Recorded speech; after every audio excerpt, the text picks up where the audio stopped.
Ratnagiri Rajapur refinery प्रकल्पासाठी आता राज ठाकरे आक्रमक झाल्याचं दिसतंय। खरं तर प्रकल्प हातातून गमावणं राज्याला परवडणार नाही असं त्यांनी म्हटलंय। मनसेचे अध्यक्ष राज ठाकरे यांनी या संदर्भात आता मुख्यमंत्र्यांना एक पत्र देखील लिहिलंय। प्रकल्पाबाबत सरकारने सामंजस्याची भूमिका घ्यावी अशी मागणी आता मनसेने केल्याचं दिसतंय। खरं तर महामारीनंतर महाराष्ट्राच्या अर्थचक्राला गती द्यायची असेल तर रत्नागिरी राजापूर रिफायनरी सारखा प्रकल्प आता हातातून गमावणं ना कोकणाला परवडेल ना महाराष्ट्राला असं त्यांनी म्हटलंय।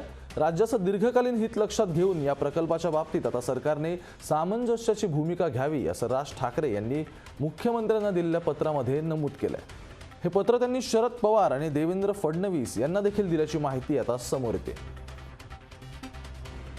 दरम्यान राज ठाकरेंच्या पत्रावरती एक नजर टाकूयात ग्राफिक्सच्या माध्यमातून। रिफायनरी प्रकल्प हातातून गमावू नये असं राज ठाकरे म्हणतात आणि हा प्रकल्प हातातून गमावणं हे महाराष्ट्राला या परिस्थितीत परवडणारं देखील नाहीये।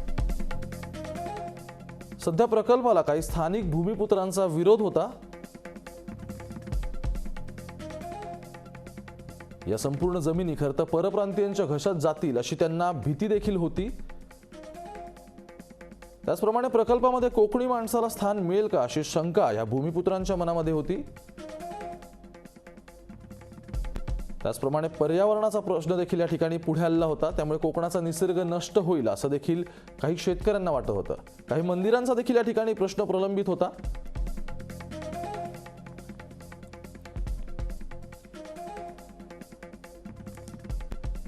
हे प्रश्न चिंता आणि शंका त्याचप्रमाणे रास्त आहेत असं राज ठाकरेंनी म्हटलंय। पण या सगळ्या प्रकरणावरती आणि या सगळ्या अडचणींवरती आता मार्ग काढणं महत्त्वाचं ठरणार आहे।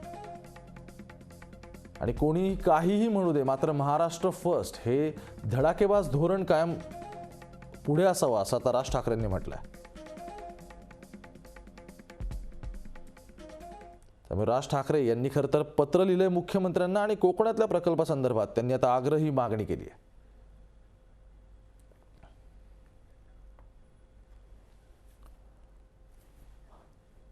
भाजपचे सिंधुदुर्गातील नेते प्रमोद जठार खरं तर आपल्यासोबत आहेत। प्रमोद जी, आपण पाहतोय की मनसेने आता मागणी केली की हा प्रकल्प झाला पाहिजे, या संदर्भात तुमची प्रतिक्रिया काय? 100% झाला पाहिजे आणि राजसाहेबांच्या या मताशी आम्ही पूर्ण सहमत आहोत। त्यांनी पूर्ण याच्यासाठी सहकार्य करावं आणि उद्धवजींनी आपला आता हट्ट सोडावा आणि स्थानिक आपले त्यांचे जे नेते आहेत राऊत किंवा सामंत यांना आवरावं आणि 1.5 ते 2 लाख लोकांना अशा या कोरोनाच्या महामारीमध्ये रोजगार देऊ शकणारा असा हा प्रकल्प आहे तो या ठिकाणी व्हावा अशी आमची इच्छा आहे। राज साहेबांच्या मताशी आम्ही पूर्ण सहमत आहोत।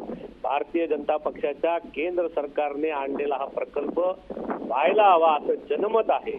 त्यामुळे आम्ही पूर्णपणे या राज साहेबांच्या मताशी सहमत आहोत नव्हे, आम्हीच तो प्रकल्प व्हावा याच्यासाठी आग्रही आहोत।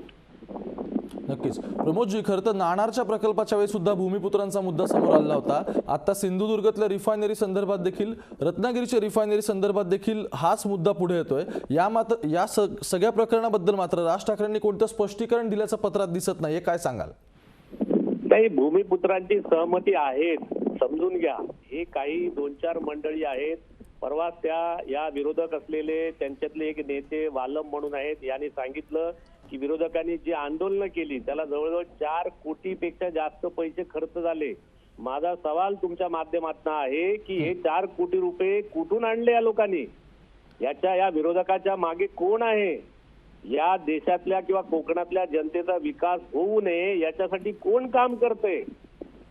का कोकणाचं वाटोळं करताय? का कोकणातल्या माणसांना बेरोजगार ठेवताय? अहो, कोकणातली माणसं त्या ठिकाणी मायग्रेट होत आहेत। कोकणात माणसं नाहीये। सिंधुदुर्ग जिल्ह्याची लोकसंख्या 7-8 लाखावर आली आहे, रत्नागिरीची 8-10 लाखावर आली आहे। माणसं राहत नाहीत, निघून जात आहेत, पोरं बाळ शिकतायत, कॉलेज त्या ठिकाणी भरभरून मुलं बाहेर पडतायत, हाताला काम नाहीये। प्रमोद जी, भूमिपुत्र परवडत नाहीये, कोरोनामध्ये महामारी वाढत चालली आहे। त्यांच्या गावामध्ये त्यांना रोजगार दिला तर मला सांगा, हे फार मोठं पुण्याईचं काम आहे आणि ते मोदी सरकार करते आहे। राज ठाकरे साहेब, आम्ही तुमचं खरोखर अभिनंदन करतो। उशिरा का होईना तुम्ही या सगळ्या प्रकल्पाच्या समर्थनार्थ उभे राहताय।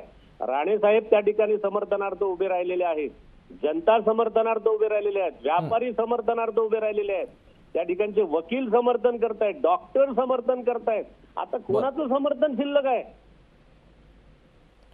प्रमोदजी, खरं तर या संपूर्ण प्रकरणात असं दिसतंय, जर भूमिपुत्रांचा मुद्दा समोर आला आणि भूमिपुत्र या सगळ्या संदर्भात समजा आक्रमक झाले, तर अशावेळी भाजपची भूमिका काय असेल? ते महाविकास आघाडी सोबत राहतील की मनसेच्या भूमिकेचं समर्थन करतील? कोण? भाजप. हा, अहो, भाजपनेच आणलेला प्रकल्प आहे भाऊ हा, भारतीय जनता पक्षाच्या देवेंद्रजी. पण स्थानिकांनी याला काही प्रमाणात विरोध केल्याचं समोर आलं. कोणी? स्थानिकांनी काही ठिकाणी याला विरोध केल्याचं समोर आलं होतं. माझं अजूनही आव्हान आहे उद्धवजी ठाकरेंना, तुम्ही त्या जागेचे रेट जाहीर करा. समृद्धी महामार्गाला सुद्धा असाच विरोध होत होता. जागेचे रेट ज्या ठिकाणी जाहीर झाले त्याच्यानंतर लोक जागा देण्यासाठी तुटून पडले. मुंबई गोवा हायवे साठी जागा मिळत नव्हती. रेट गडकरी साहेबांनी 5 पट जाहीर केले. लोक अजूनही जागा देत आहेत, अजूनही जागा घ्या म्हणून सांगतायत. या रिफायनरी प्रकल्पामध्ये उद्धव ठाकरे सरकारने या ठिकाणी रेट जाहीर करावेत आणि मग बघावं ना लोकांचं समर्थन आहे की नाही ते. दूध का दूध, पाणी का पाणी हो जाएगा. लोकांनी जागा दिल्या, घेतल्या तर सरकारने घ्यायच्या. नक्कीच. प्रमोदजी, धन्यवाद सविस्तर माहितीबद्दल. तर आपण पाहतोय आता रत्नागिरीतल्या रिफायनरी प्रकल्पावरून आता खरं तर मनसेने देखील स्टँड घेतलेला आहे आणि राज ठाकरे यांनी थेट सविस्तर पत्र लिहिलं. या पत्राच्या प्रती त्यांनी खरं तर विरोधी पक्षनेते देवेंद्र फडणवीस, त्याचप्रमाणे शरद पवार यांना देखील पाठवलं आहे.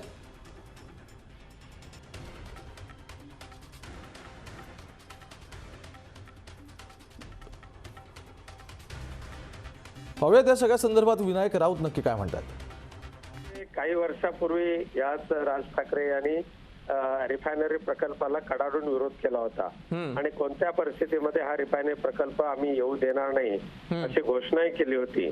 आता त्यांचं स्वतःचं मतपरिवर्तन कशाच्या आधारे झालं याची मला कल्पना नाही, पण हे मतपरिवर्तन होत असताना त्यांनी त्यावेळेला ज्या स्थानिक जनतेच्या सांगण्यानुसार आपली भूमिका मांडली होती आणि त्याच स्थानिक जनतेच्या समोर राज ठाकरे यांनी जावं आणि आपली भूमिका व्यक्त करावी. सरकारने सामंजस्याची भूमिका घेण्याचा सल्ला देण्याऐवजी आपली भूमिका जी आहे ती तिथल्या स्थानिक जनतेसमोर पटवून देण्याचं धाडस राज ठाकरे यांनी करावं अशी माझी स्वतःची इच्छा आहे. निश्चितच विनायकजी, पण अजून एक त्याला जोडूनच प्रश्न की त्यांनी असं म्हटलं की प्रकल्प हातातून गमावणं हे राज्याला किंवा कोकणाला परवडणारं नाही. कुठल्या आधारानं असं त्यांनी म्हटलं असं वाटतं? महाराष्ट्र सरकार त्या दृष्टीने नक्कीच विचार करते. अन्यत्र कुठे प्रकल्प घेतला तर तो चांगला ठरेल आणि आपली जे मत आहे माझ्या माहितीनुसार महाराष्ट्र सरकारने आपलं मत केंद्र सरकारला कळवलेलं आहे आणि पर्यायी जागा सुद्धा काही ठिकाणी सूचित केलेल्या आहेत अशी माझी खात्री आहे, माहिती आहे. आणि आता महत्त्वाची बातमी येते खरं तर पश्चिम बंगालच्या राजकारणातून, कारण मिथुन चक्रवर्ती यांची आता सक्रिय राजकारणात एंट्री झाल्याचं समोर येतं. आज भाजपमध्ये मिथुन चक्रवर्ती प्रवेश करणार आहेत. खरं तर पश्चिम बंगालच्या विधानसभा निवडणुका आता तोंडावर आहेत आणि याच पार्श्वभूमीवरती आपण पाहतोय की मोठी उलथापालथ ही पश्चिम बंगालच्या राजकारणात होताचं पाहायला मिळतंय. पश्चिम बंगालमध्ये या महिन्यात होत असलेल्या विधानसभा निवडणुकींच्या पार्श्वभूमीवरती आता बड्या नेत्यांचे दौरे सुरू आहेत आणि पंतप्रधान नरेंद्र मोदी आज कोलकातामधील ऐतिहासिक ब्रिगेड ग्राउंडमध्ये मोठी रॅली देखील काढणार आहेत. या सभेत अभिनेता मिथुन चक्रवर्ती यांनी आता बीजेपीमध्ये प्रवेश केल्याचं समोर येत आहे आणि पंतप्रधान नरेंद्र मोदी यांच्या रॅलीमध्ये सहभागी होण्यासाठी मिथुन चक्रवर्ती स्वतः आता कोलकात्यात दाखल झालेत.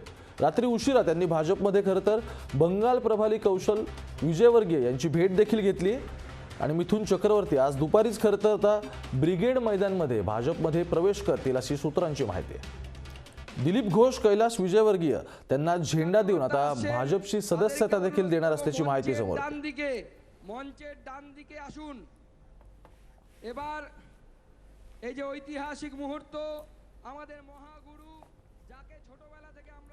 राजेश कुमार राजकीय विश्लेषक आपल्या सोबत आहेत. खरं तर राजेश, हम देख रहे कि एक्चुअली पश्चिम बंगाल में जो कुछ भी चीज़ें हो रही है और जिस प्रकार से बीजेपी जो है अपना गठबंधन हर जगह बना रही है, जिस प्रकार से बीजेपी ममता बनर्जी की जो पॉलिटिक्स है उसे टैकल करने की कोशिश कर रही है, क्या बताएंगे इसके बारे में? देखिए, पश्चिम बंगाल का विधानसभा चुनाव इस बार खासा महत्व रखता है जी. अभी आज देखेंगे कि ब्रिगेड मैदान में कोलकाता में प्रधानमंत्री की रैली है और इस मौके पे फिल्म स्टार मिथुन चक्रवर्ती शामिल हो चुके हैं. अब वहीं दूसरी ओर देखेंगे तो दार्जिलिंग में भी मुख्यमंत्री ममता बनर्जी की पद यात्रा है। अब चुनाव इतना यहाँ टक्कर का है कि आप देखेंगे कि देश के इतिहास में जितने भी विधानसभा चुनाव हुए हैं, बिहार का जो 1995 का चुनाव था, जिसमें एक तरफ लालू यादव थे और पूरी टीम, पूरी दुनिया एक तरफ थी, सेम नतीजा यहाँ देखने को मिल रहा है पश्चिम बंगाल के इस बार के चुनाव में, कि एक तरफ ममता बनर्जी है और उनके सहयोगी पार्टी है और दूसरी तरफ बीजेपी है। बीजेपी बहुत बड़ी पार्टी है। प्रधानमंत्री के नेतृत्व में इस बार ब्रिगेड मैदान में काफी संख्या में लोग जुटे हैं, बड़े बड़े स्टार को उन्होंने शामिल किया है, लेकिन इसका अर्थ ये नहीं है कि आप ममता बनर्जी को आप कमजोर आंक रहे हैं, क्योंकि ममता बनर्जी की भी जब रैली होती है तो जन समुदाय उमड़ पड़ता है। अब ये टक्कर जो है वहां पहली बार बीजेपी एंट्री ली है, अभी तक तो सबसे बड़ी सेकंड पार्टी के रूप में है आज की तारीख में। अब उस बीजेपी को ये लग रहा है लोकसभा चुनाव के बाद कि वो वहां से सत्ता में आ सकती है, क्योंकि वहां जो 42 लोकसभा सीटें हैं उसमें से 18 सीटों पे बीजेपी ने जीत हासिल की है और 18 को यदि विधानसभा चुनाव में डिवाइड करें तो लगभग 120 से 24 की सीटों के बीच में बीजेपी बढ़त बनाई हुई है जी। तो उसे लग रहा है कि हम सत्ता में आ जाएंगे, लेकिन लोकसभा चुनाव और विधानसभा के चुनाव में भारी अंतर होता है।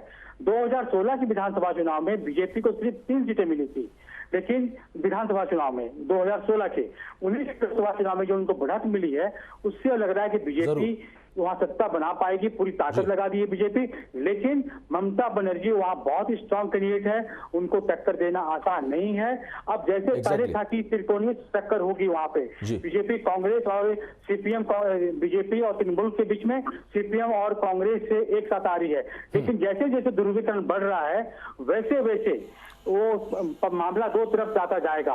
लेकिन यदि बीजेपी कांग्रेस और सीपीएम ये एक साथ मजबूती से उभरती है तो बीजेपी को नुकसान हो जाएगा, क्योंकि बीजेपी को वही वोट गया पूरा जो कांग्रेस का वोट था। कांग्रेस यदि वहां मजबूती से लड़ती है तो बीजेपी को वो वोट ट्रांसफर नहीं हो पाएगा। रैली में भीड़ जरूर उमड़ रही है, लेकिन कांटे की टक्कर होगी, ममता बनर्जी अपर हैंड होगी। जी बहुत बहुत शुक्रिया राजेश जी।